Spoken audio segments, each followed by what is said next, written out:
అంతరేంద్రియములను పరీక్షించువాడు. దేవుని స్తోత్రం. హల్లెలూయా, హల్లెలూయా. దేవుని బిడ్డ, దేవుడు మన యొక్క అంతరంగములను పరిశోధించువాడు, హృదయములను పరిశోధించువాడు. ఫలం అనేది ఎలా వస్తున్నది? ఒకరి యొక్క ప్రవర్తనను బట్టి, వారి క్రియల ఫలము చొప్పున ప్రతికారము చేయుటకు యెహోవాను నేను హృదయమును పరిశోధిస్తున్నాను.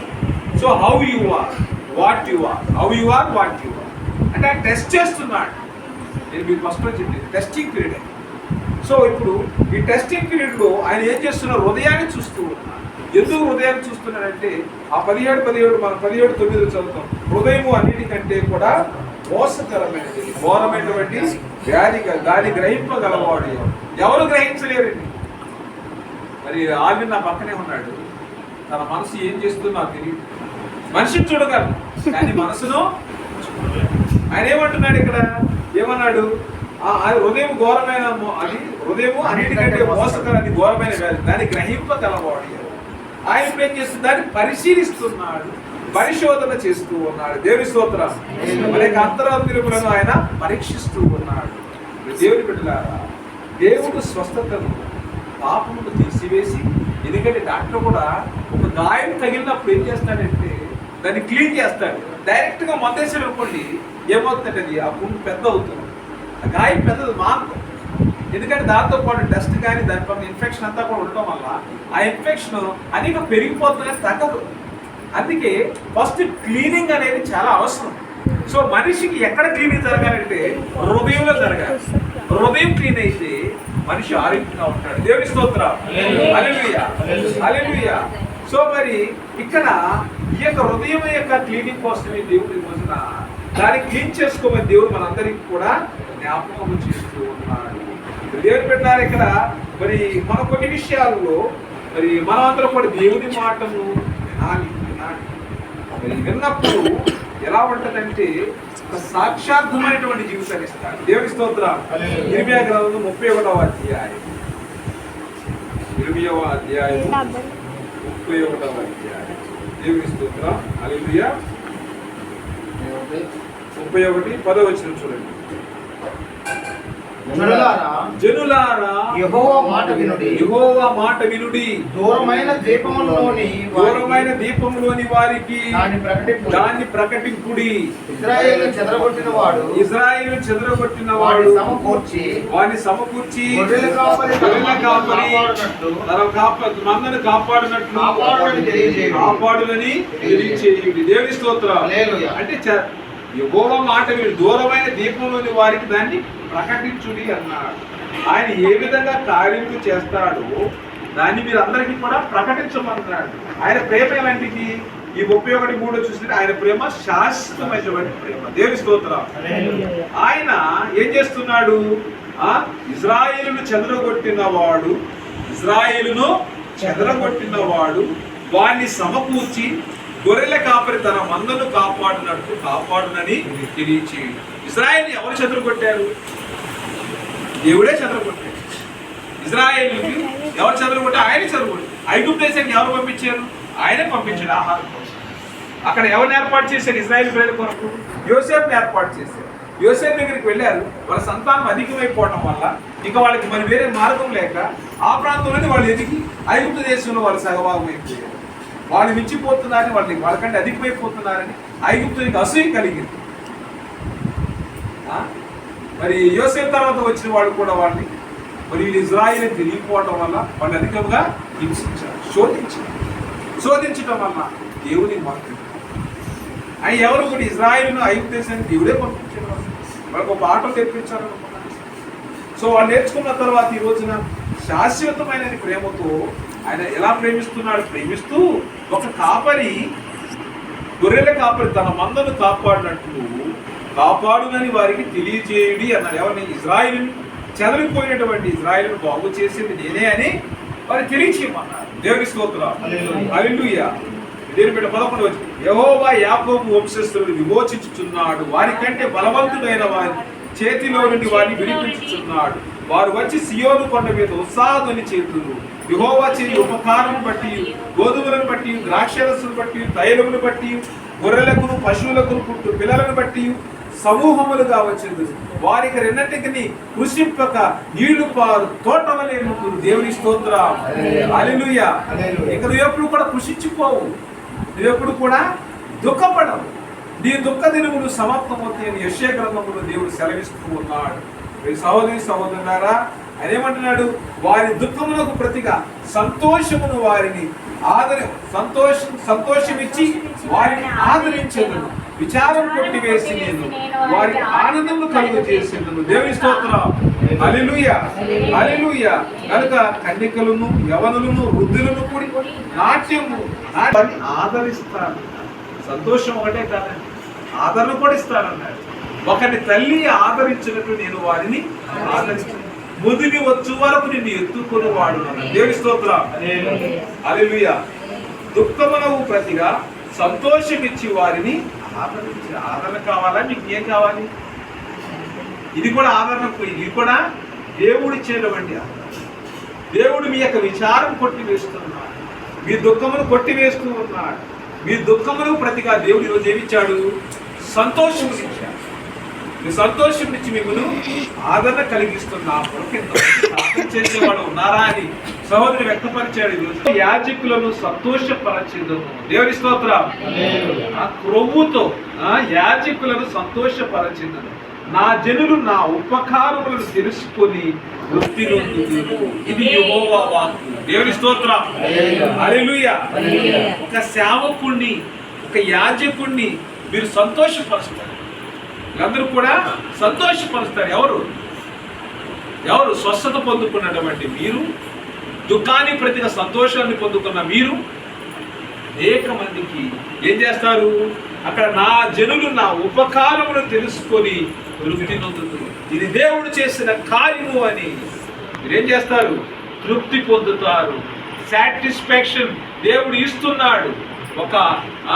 ఒక ఫుల్ మన యొక్క సంపూర్ణమైనటువంటి సమృద్ధిని ఈ యొక్క హృదయ వాంఛని దేవుడు తీరుస్తూ ఉన్నాడు. నీ హృదయానికి సంతృప్తి కలిగితేనే నువ్వు దేవుని యొక్క యాజకుని సంతోషపరచగలవు. దేవుని స్తోత్రం. ఆయన చేసిన ఉపకారములకు, ఆయన చేసిన నా జనులు నా ఉపకారములు తీర్చుకొని తృప్తి పొందేది. తృప్తి లేని జీవితం మాకు. ఏ జీవితం అండి? తృప్తి లేని జీవితం. ఒకటి ఉందంటే ఇంకోటి కావాలి. అలాంటి జీవితంలో మనం బ్రతుకుతున్నాం. ఎలాంటి సంతృప్తి లేదు. ఎన్ని ఉన్నా కానీ డిసాటిస్ఫాక్షన్, ఏదో లోటు, ఏదో కోల్పోయాం. సో ఈ రోజున దేవుడు మీ యొక్క దుఃఖమును కొట్టిస్తున్నాడు, మనోవేదన కొట్టిస్తున్నాడు. మీ యొక్క హృదయమును, మీ ప్రవర్తన చూస్తూ ఉన్నాడు. సహోదరి సహోదరుడా, ఈ రోజున మరి యేసు ప్రభువు వారి దగ్గరికి మరి పాపలు క్షమించబడి, పాపం ఏం లేదండి. ఈ పాపలు క్షమించబడి అంటే పాపమును క్షమించడానికి వీడు ఎవరు అని చెప్పేసి అక్కడున్నటువంటి ప్రధాన యాజకులు వీరందరూ కూడా ఈ పరిస్థితులు కృషి చేశారు. ఆయన ఎంతవేలా, దిగులేలా, చింతేలా.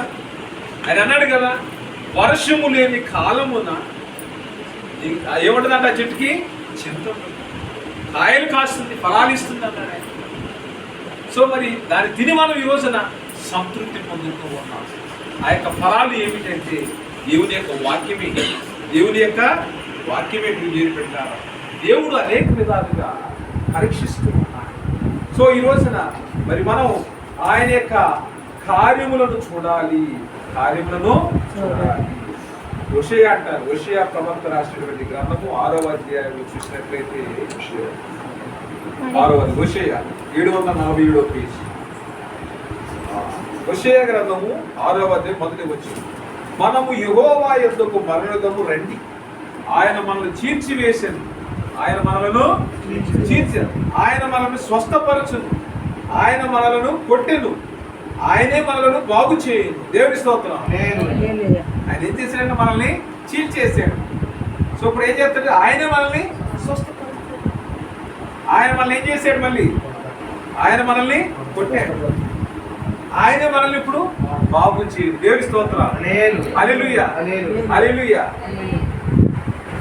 మరలా నేను నీకు ఆరోగ్యం ఇచ్చేదను, మరలా స్వస్థతనిచ్చేదను. ఆ స్వస్థత దేవుడు ఇస్తున్నాడండి, దేవుడు కార్యం జరిగిస్తున్నాడు. దేవుడి స్తోత్రం, హల్లెలూయా. ఆయన పొందిన దెబ్బల చేత మనకి ఏం కలుగుతున్నది? స్వస్థత కలుగుతున్నది. యెషయా గ్రంథము 53వ అధ్యాయం 5వ వచనం. యెషయా గ్రంథము 53వ అధ్యాయం 5వ వచనం. దేవుడి స్తోత్రం. అందరికీ కూడా తెలుసు, మన అతిక్రమ క్రియలను బట్టి అతడు గాయపరచబడి, అతడు గాయపరచబడి, మన దోషములను బట్టి నలుగుగొట్టబడి, మన సమాధానార్థమైన శిక్ష అతని మీద పడి, అతడు పొందిన దెబ్బల చేత మనకు స్వస్థత కలుగుచున్నది. దేవుని స్తోత్రం, హల్లెలూయా. మన దోషములను బట్టి ఆయన శిక్షించబడ్డాడు, మన అతిక్రమలను బట్టి ఆయన గాయపరచబడ్డాడు. అతడు పొందిన దెబ్బల చేత ఈ రోజున మనకు స్వస్థత కలుగుతున్నది. స్వస్థత అంటే యేసు రక్తము. దేవుని స్తోత్రం, హల్లెలూయా. స్వస్థత అంటే ఏంటండి? నేను స్వస్థతకి ఇచ్చిన నిర్వచనం ఏంటంటే యేసు రక్తం. ఎందుకంటే ఇక్కడ మరి నేను అంటే నాకు దేవుడు ఇచ్చిన ప్రేరణ, దాన్ని నేను వాక్యంలో వాడుతూ ఉన్నాను. మన అతిక్రమలను బట్టి అతడు గాయపరచబడిను. మన అతిక్రమలను బట్టి ఏం జరిగింది? గాయం వస్తే రక్తం వస్తా రాదా? సో ఆ రక్తమే నన్ను ఏం చేసింది? స్వస్థపరిచినది. దేవుని స్తోత్రం. ఆ యేసు రక్తమే నన్ను స్వస్థపరిచినది. అతడు పొందిన దెబ్బల చేత మనకు స్వస్థత కలుగుచున్నది.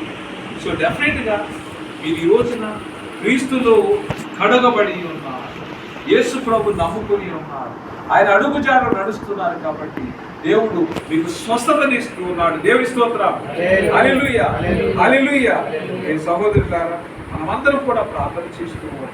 ఈ ప్రార్థనలో దేవుడు బయలుపరిచినటువంటి విషయం ఏంటంటే ఆయన చీల్చాడు. ఏం చేశాడు? చీల్చానన్నాడు, కొట్టానన్నాడు ఆయన. సో ఆయన కొట్టాను కాబట్టి నేను నిన్ను బాగు చేస్తానన్నాడు. ఆయన నేను చీల్చివేశాను కాబట్టి స్వస్థపరుస్తాను. సో ధైర్యంగా ఉన్నాడు. ఆయన మిమ్మల్ని ఏం చేస్తున్నాడు? చీల్చాడు, స్వస్థపరుస్తున్నాడు, కొట్టాడు, బాగు చేస్తూ ఉన్నాడు. దేవుని స్తోత్రం, హల్లెలూయా, హల్లెలూయా. ఇప్పుడు ఏం కావాలి మనకి? విశ్వాసం కావాలి. ఏం కావాలి? విశ్వాసం కావాలి. ఈ విశ్వాసం ఎలాంటిదై ఉండాలి? ఆయన పొందిన దెబ్బల చేత నాకు స్వస్థత. దేవుని స్తోత్రం, హల్లెలూయా. నమ్మండి, దేవుడు కార్యం జరిగిస్తూ ఉన్నాడు. స్వస్థత దేవుడు అనేక విధాలుగా మాట్లాడాడు. అంటే ఒక అకాలములో, ఒక కరువు సమయములు, ఒక వర్షం లేని సమయములు, అంటే ఒక చెట్టు ఉదాహరణ చెప్పాడు. ఆ చెట్టు ఏ విధంగా అంటే నీరు లేని, వర్షము లేని కాలములు అది ఫలాన్ని ఇస్తుంది అన్నాడు. ఏ అవకాశం అన్ని దారులు మూసుకునే సమయములు మనుషులందరూ కూడా చేతులు ఎత్తేస్తారు. దేవుడే మీ యొక్క ఆశ్రయం, దేవుడే మీ యొక్క ఆశ్రయం. కాబట్టి విశ్వాసం వచ్చింది, దేవుడు కార్యం జరిగిస్తూ ఉన్నాడు. దేవుల్లో మీరు ఒక క్షణము ఆయన మీ యొక్క హృదయాన్ని సమర్పించుకోండి. అందరం కూడా సమర్పించుకోండి, అందరూ కూడా ప్రార్థనలోకి పెట్టండి. స్తోత్రం, స్తోత్రములైన తండ్రి, స్తోత్రములైన తండ్రి ప్రభా, మా యొక్క హృదయాన్ని సమర్పిస్తున్నాము ప్రభా. హృదయాలను పరిశోధించువాడా, హృదయములను పరీక్షించువాడా, నా ప్రవర్తన ప్రభా నీకు వ్యతిరేకంగా ఉంటే నాయన నీ నామను క్లీన్ చేయండి ప్రభా, శుద్ధి చేయండి తండ్రి ప్రభా, శుద్ధి చేయండి తండ్రి ప్రభా. స్తోత్రం, స్తోత్రం, స్తోత్రం, స్తోత్రం నాయన తండ్రి ప్రభా. ప్రతి ఒక్క బిడ్డను కూడా నాయన ప్రభా స్వస్థపరిచింది ఆయన తండ్రి ప్రభా, స్వస్థపరిచింది ఆయన తండ్రి ప్రభా. దుఃఖముతో ఉన్న హృదయాలు ఉన్నాయి తండ్రి ప్రభా. ప్రతి ఒక్క హృదయం యేసు నామములో స్వస్థత కలుగును గాక. దుఃఖమును తీసే సంతోషమునివ్వండి ఆయన తండ్రి ప్రభా. మీరు పొందే దెబ్బల చేతనైనా మాకు స్వస్థత కలుగుతుంది నాయన తండ్రి ప్రభా. స్వస్థత, విడుదల యేసుక్రీస్తు వారి నామములో విడుదల. హల్లెలూయా, హల్లెలూయా, హల్లెలూయా. యేసయ్యా నీకు స్తోత్రములు నాయన తండ్రి, స్తోత్రములు నాయన. సహోదరు రమణాన్ని జ్ఞాపకం చేసుకోండి. తండ్రి దేవా మీకు స్తోత్రములు నాయన. తండ్రి ప్రభా బిడ్డ స్వస్థపరచండి నాయన, యేసుక్రీస్తు వారి నామములో ప్రభా.